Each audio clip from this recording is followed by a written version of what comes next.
17/4 17/4 1999 1999 9:30 PM 1:30 PM. பிறந்த இடம் ஈரோடுங்க. ஈரோடு.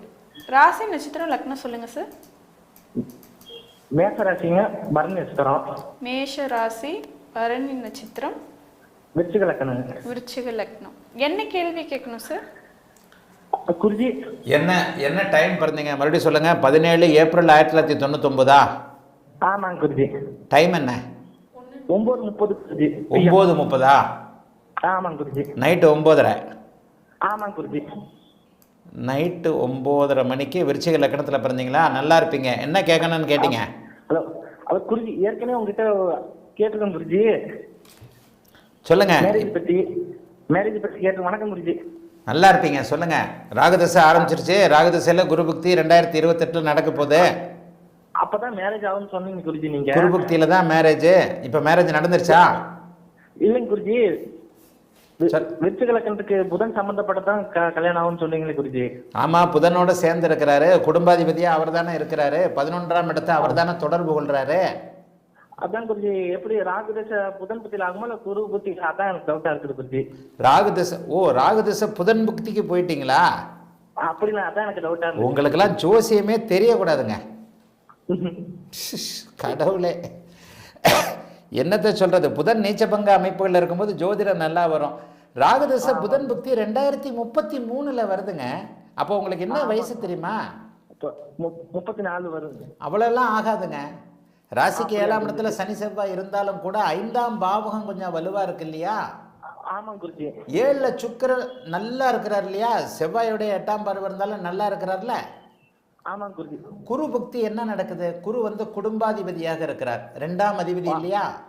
ஆமாம் குருஜி. 11ஆம் அதிபதியோடு சேர்ந்து இருக்கிறார். ஓ அப்படியா குருஜி. 11ஆம் வீட்டை பார்க்கிறாரு. ஆமாம் குருஜி. 7ஆம் வீடு பங்கம் இல்லாம இருக்கு. ஆமாம் குருஜி. ராசிக்கு 7ல் தான் சனி செவ்வாய் தொடர்பு. ஆமாம் குருஜி சார். நான் குரு பக்தின்னு சொல்றேன். ஆமாம் குருஜி. நீங்க புதன் பக்தி வரைக்கும் போயிடுமோன்னு பயப்படுறீங்க. அதுக்கடுத்து 5 வருஷம் ஆயிடுமோன்னு பயப்படுறீங்க. அதான் டவுட்டா இருக்குதுங்க குருஜி. சரி, இந்த டவுட் ஏங்க வருது நான் கேட்குறேன். இந்த டவுட் உங்களுக்கு ஏன் வருது? அது உங்க ஜாதகப்படி எதனாலன்னு தெரியுமா? சந்திரனோட சனி சம்பந்தப்பட்டது. அவ்வளோதாங்க. உங்களுக்கே தெரியுதுல்ல. அமாவாசை சந்திரனோட சனி சேர்ந்திருக்கா? ஆமாம் குருஜி. எதையுமே நம்ப மாட்டீங்க, பொண்டாட்டி உட்பட. அதான் குருஜி அந்த டவுட்டா போச்சு. சரி, வாழ்க்கையே டவுட்டு தான். வயசு இப்போ 26 வயசு ஆகுதா? ஆமாம் குருஜி. இந்த 26 வருஷத்துல உங்களுக்கு விவரம் தெரிஞ்சு ஒரு 15 வயசுல இருந்து விவரம் தெரிஞ்சிருக்கும். இந்த 11 வருஷமும் உங்களுக்கு குழப்பம் குழப்பம் குழப்பம், சந்தேகம் சந்தேகம் சந்தேகம், அவ்வளவுதான். ஏன் அந்த குழப்பம்? சந்திரனே அமாவாசை. நல்ல வேலையா மேஷ அமாவாசையில பிறந்தீங்க, அதாவது சித்திர அமாவாசையில். அது ஒரு நிவர்த்தி. வாழ்க்கை இப்படித்தாங்க.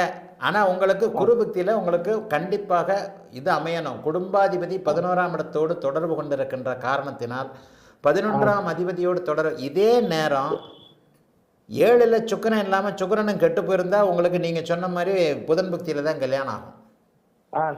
சுக்கிரன் வலுவா இருக்குல்ல. ஆமாம் குருஜி. அம்மா மகராசி எங்கேயோ ஒரு இடத்துல இருக்கிறா, சீக்கிரம் வந்துடுவா. வாழ்த்துக்கள், நல்லா இருப்பீங்க. புதன் பக்தியில் 2028க்கு மேலே எந்த நேரத்துலையும் கல்யாணம் ஆகும். வாழ்த்துக்கள். அழைத்ததற்கு நன்றி ஐயா. வணக்கம் குருஜி. நேரம்